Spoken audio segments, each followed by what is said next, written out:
Hello everyone, my name is Jacob Mitchell and today I will be discussing foster care and the rising health concerns for children. But before I begin, I would like to ask, who here knows what foster care is? Well, for those of you that don't know what foster care is a system where a child is appointed as an award of the court and placed in a group home or a private home by the state. According to recent numbers in 2019, there are currently 44,000 fostered youth nationwide. This number is only continuing to grow as the years progress, and many children are placed in foster care due to cases involving child negligence, abuse, homelessness, as well as drug abuse, and many more severe situations that have been considered harmful for a child's state. Now, I will be discussing with you how there are three main factors that go into how foster care is affecting a child's health.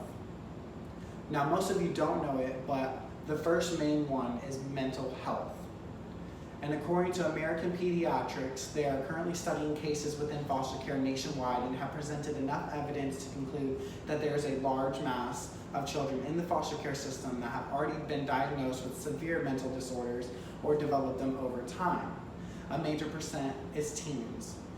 Teens who are fostered tend to develop depression, stress, anxiety, and some common food disorders like bulimia or anorexia.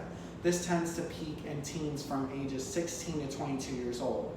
Most of them lead to self-harm and in some cases tend to lead to suicide. Next, we have abuse.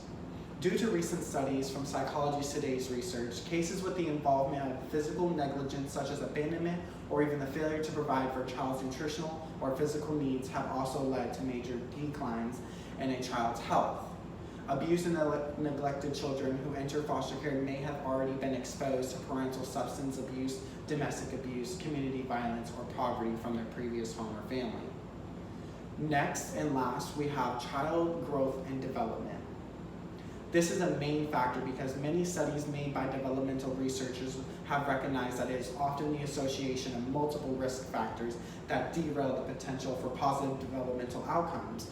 By the National Council for Adoption, some cases of child negligence are far more worse than others, and a child's growth development can stimulate negative behavior. Experiences are highly crucial for a child's healthy brain development and essential skills development. There are statistics that show that children in foster care have high rates of physical, developmental, and mental health concerns and delays today. I would just like to go off record by saying, when I was in foster care, me and my siblings moved a total of 3 times in the system, and I was soon diagnosed with social anxiety as well as depression. My brother was diagnosed as bipolar and also ADHD.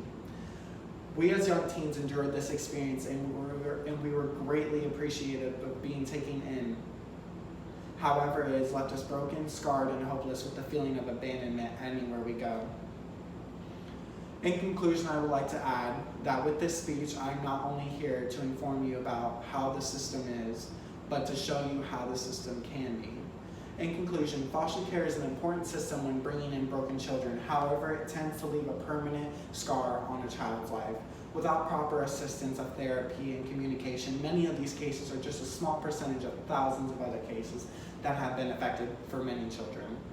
I would love to raise awareness for this issue involving the foster care system and slowly start to make a change for a better future for the children across the nation. For this is simply the first step in the right direction.